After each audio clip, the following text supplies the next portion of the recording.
My name is Sally Spencer.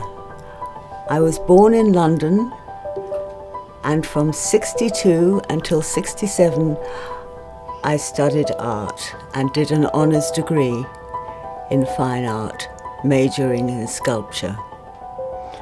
I have been working as a sculptor and installation artist ever since. I started working with installation in '87 in Alice Springs.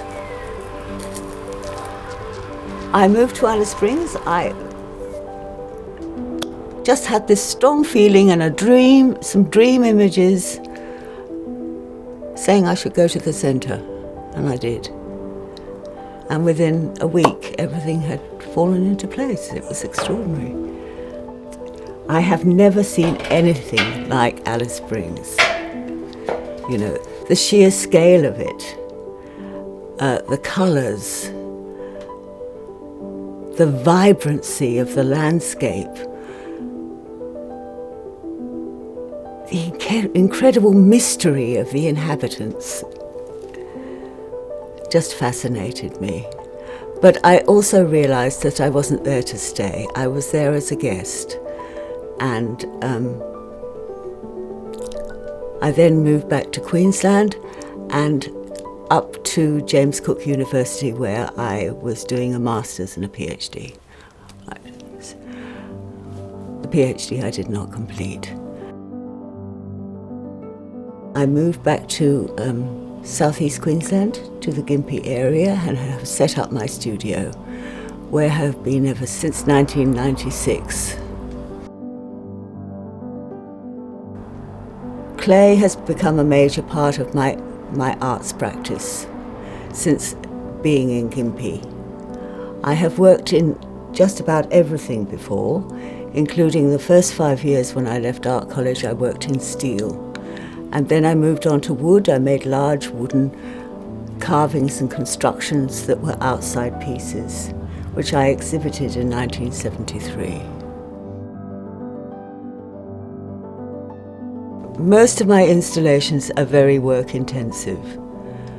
You know, I made 10,000 scarab beetles, and I made a whole river of scarab beetles. These are all individual scarab beetles that were laid out on the floor, and volunteers helped lay them out so that it was as if in every location they made their own river, so they could take possession of that way. I never quite know where one of my installations stops and the next one starts, because they kind of overlap and one leads into another. And so you get a very complete picture of history in a way.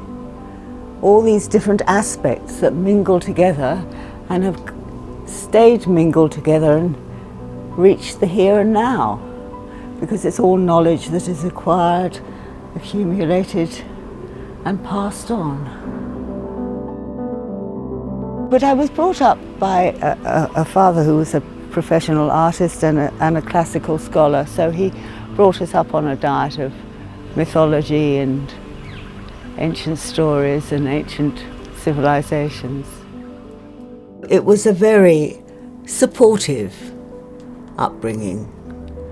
Parents who were quite involved with our education, which was advantageous, I must say.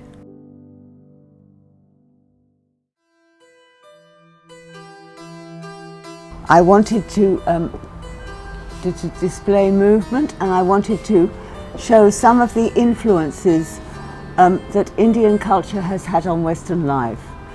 And yoga is actually 5,000 years old, before Christ. We don't actually realize that here. And it was dedicated to the god Shiva, who dances in the Arch of Flames. And he is the third of the Indian trilogy, and he dances in an Arch of Flames. This is Alexander the Great, and he is included in Mother India, because what I discovered while I was in India was that all the Buddhas of the 1st, 2nd and 3rd centuries AD, after the conquests of Alexander, all adopted the Greek drapery, the Greek noses and the Greek curls as a result of his influence, which is a pretty extraordinary story, really. And these were inspired by the Cycladic civilization of Neolithic Greece, which has had such an influence on the modernist sculpture movement of Europe. These are almost sculptures of the soul. People ask me, you know, why are you so obsessed with all this stuff? And I say, it's all of our collective history. This is a country of multicultural country. We've all brought our stuff with us. We need to understand all this, how it's affected history, how we have affected history, how we got here, what we brought with us, what we left behind.